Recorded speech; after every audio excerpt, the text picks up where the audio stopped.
Shalom, anak-anakku yang terkasih di dalam Tuhan Yesus Kristus. Kembali bersama saya, Ibu Acuy, pada mata pelajaran Pendidikan Agama Kristen dan Budi Pekerti kelas 8 semester ganjil. Baik, sebelum kita memulai pembelajaran hari ini, kita berdoa terlebih dahulu. Ibu akan pimpin kita di dalam doa. Bapa di sorga, kembali kami datang kepadamu. Kami mengucap syukur untuk kesempatan yang indah yang Tuhan berikan kepada kami. Sebentar kami akan memulai kegiatan pembelajaran kami. Berkati anak-anak kami, bahkan hamba-Mu yang Tuhan percayakan untuk boleh membagikan firman-Mu pada saat ini ya Tuhan. Terima kasih Bapa. Ini doa kami di dalam nama Tuhan Yesus. Kami berdoa dan mengucap syukur. Haleluya. Amin. Baik, hari ini kita akan masuk ke dalam materi tentang dampak hidup beriman dan berpengharapan. Kompetensi dasar 3.1, memahami arti sikap hidup beriman dan berpengharapan. Tujuan pembelajaran, peserta didik dapat memahami makna iman dan pengharapan. Yang kedua, peserta didik dapat menganalisis manusia yang memiliki iman dan pengharapan. Peserta didik dapat menganalisis dampak dari hidup beriman dan pengharapan. Kita akan masuk ke dalam materi A, memahami makna iman dan pengharapan. Kata iman dalam Perjanjian Lama berarti berpegang teguh. Beriman berarti berpegang teguh pada keyakinan yang dimiliki akan satu hal, karena hal itu dapat dipercaya dan diandalkan. Demikianlah iman selalu berkaitan dengan percaya.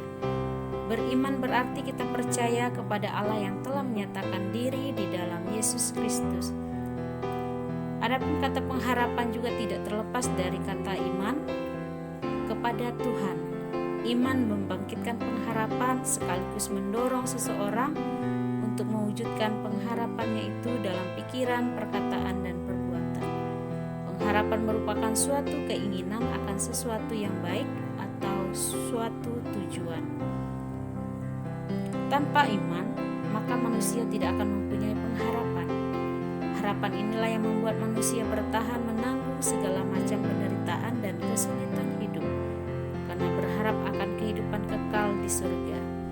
Bagi orang Kristen, iman dan pengharapan terarah kepada Yesus Kristus, Sang Juru Selamat. B. Manusia memiliki iman dan pengharapan. Yang pertama, kita melihat cerita dari Dr. Moore dan anak lelaki buta. Moore adalah seorang dokter terkenal dan dihormati. Melalui tangannya sudah tak terhitung nyawa yang diselamatkan. Dia tinggal di sebuah kota tua di Prancis. 20 tahun yang lalu dia adalah seorang narapidana. Statusnya sebagai bekas narapidana menyebabkan sukar memperoleh pekerjaan. Ketika melamar pekerjaan, ia menjadi bahan ejekan dan hinaan. Dalam keadaan sakit hati, Moore memutuskan akan menjadi perampok. Dia telah mengincar sebuah rumah di bagian selatan kota yang akan menjadi sasarannya. Dalam rumah tersebut hanya ada seorang anak kecil buta yang tinggal sendirian. Dia pergi ke rumah tersebut dan mencongkel pintu utama sambil membawa sebuah pisau belati. Ketika ia masuk ke dalam rumah, sebuah suara lembut bertanya, "Siapa itu?" Moore sembarangan menjawab, "Saya adalah teman papamu. Dia memberikan kunci rumah kepada saya." Anak kecil itu sangat gembira, tanpa curiga berkata, "Selamat datang, namaku Kay. Tapi papaku malam baru sampai ke rumah. Paman, apakah engkau mau bermain sebentar dengan saya?" Dia memandang dengan mata yang besar dan terang, tetapi tidak melihat apapun. Dengan wajah penuh harapan di bawah tatapan memohon yang tulus, Moore lupa kepada tujuan awalnya dan langsung menyetujui. Dia sangat terheran-heran dengan anak yang berumur 8 tahun dan buta ini dapat bermain piano dengan lancar. Lagu-lagu yang dimainkannya sangat indah dan gembira. Setelah selesai bermain piano, anak itu melukis sebuah lukisan yang hanya dapat dirasakan di dalam dunia anak buta ini, seperti melukis matahari, bunga, dan lain-lain. Moore dengan penuh sabar menjelaskan kepadanya berbagai warna dan bentuk barang. Dia sengaja menggambarkan dengan hidup sehingga anak yang penuh imajinatif ini mudah mengerti. Anak buta ini mendengar ceritanya dengan sangat serius. Walaupun dia buta, tetapi rasa sentuh dan pendengaran anak ini lebih tajam dan kuat daripada anak normal. Tanpa terasa, waktu berlalu dengan cepat. Akhirnya Moore teringat tujuan kedatangannya, tetapi Moore tidak mungkin lagi merampok. Hanya karena kecaman dan ejekan dari masyarakat, dia akan melakukan kejahatan lagi. Berdiri di hadapan Kay, dia sangat malu. Lalu dia menulis sebuah catatan untuk orang tua Kay. Tuan dan Nyonya yang terhormat, maafkan saya mencongkel pintu rumah kalian. Anda adalah orang tua yang hebat, dapat mendidik anak yang demikian baik. Walaupun matanya buta, tetapi hatinya sangat terang. Dia mengajarkan kepada saya banyak hal dan membuka pintu hati saya. 3 tahun kemudian, Moore menyelesaikan kuliahnya di Fakultas Kedokteran dan memulai karirnya sebagai seorang dokter.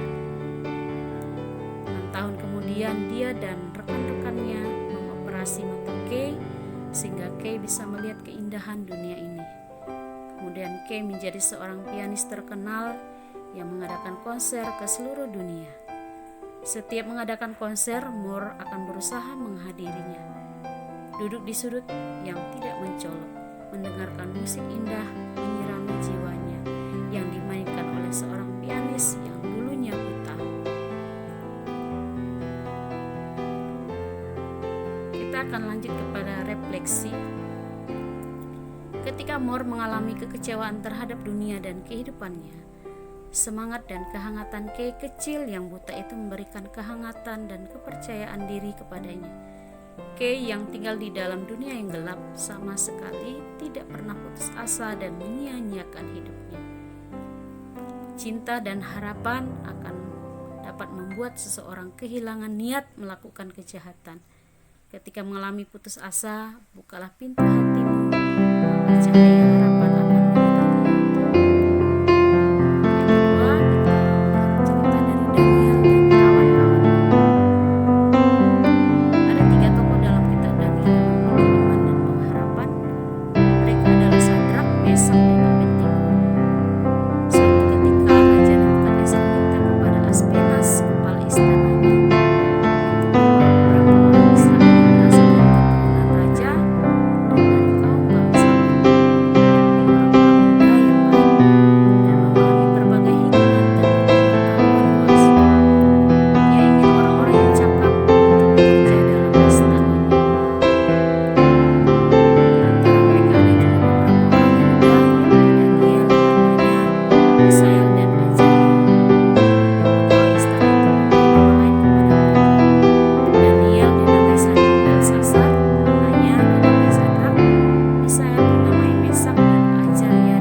diberikan raja kepada mereka, maka mereka pun menjawab raja, "Jika Allah kami yang kami puja dan sembah sanggup melepaskan kami, maka Ia akan melepaskan kami dari perapian yang menyala-nyala itu, dan dari dalam tangan-Mu, ya Raja, untuk sebenarnya tidak.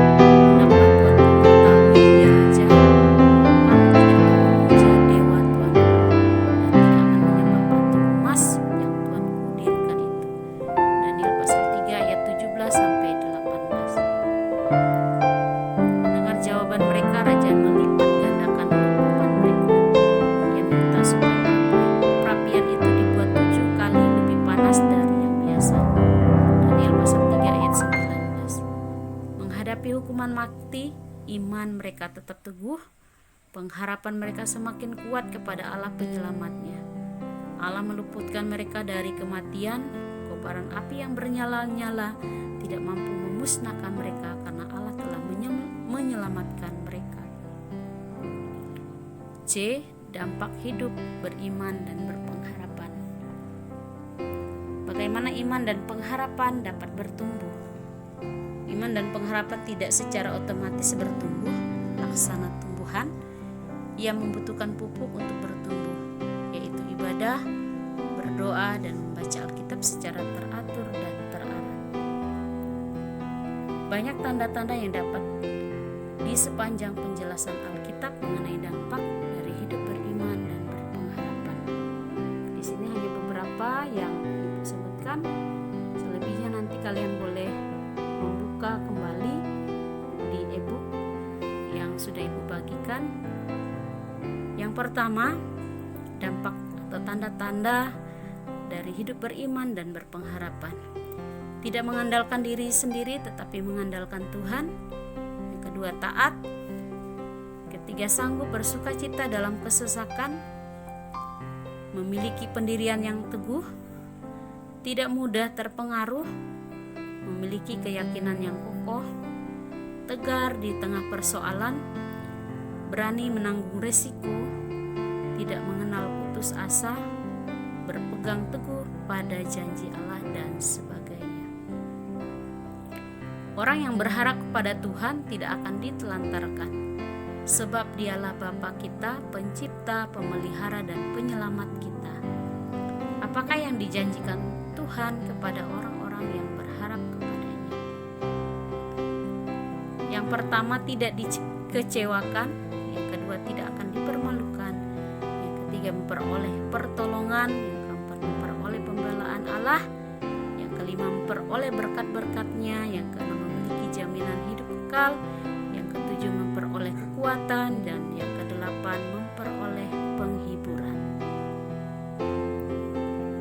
Kita akan masuk ke dalam rangkuman atau kesimpulan dari materi kita hari ini yang berbicara tentang dampak hidup beriman dan berpengharapan. Salah satu ciri manusia yang dipanggil untuk menjadi murid Tuhan Yesus adalah beriman dan berpengharapan. Iman dan pengharapan laksana mesin yang akan menghidupkan perjalanan hidup kamu, supaya kamu bertumbuh dalam iman dan pengharapan. Maka kamu membutuhkan bimbingan dan arahan dari Allah melalui ibadah, berdoa, dan membaca Alkitab secara teratur setiap hari. Sampai di sini dulu pertemuan kita kali ini. Sampai bertemu pada pertemuan berikutnya. Mari kita tutup pembelajaran kita hari ini dengan berdoa. Mari kita berdoa. Bapa di sorga, terima kasih untuk penyertaan-Mu sepanjang kegiatan pembelajaran kami mengenai materi tentang dampak hidup beriman dan berpengharapan. Bila kami boleh tetap teguh di dalam iman kami kepada Tuhan, sehingga kami boleh melakukan setiap firman-Mu di dalam kehidupan kami. Pakai kami Tuhan untuk boleh menjadi alat berkat di tangan-Mu ya Tuhan. Kami boleh menjadi saluran berkat bagi orang-orang yang ada di sekeliling kami. Terima kasih Bapa untuk pertemuan ini. Biarlah firman-Mu boleh memberkati kami semua. Di dalam nama Tuhan Yesus kami berdoa dan mengucap syukur. Haleluya.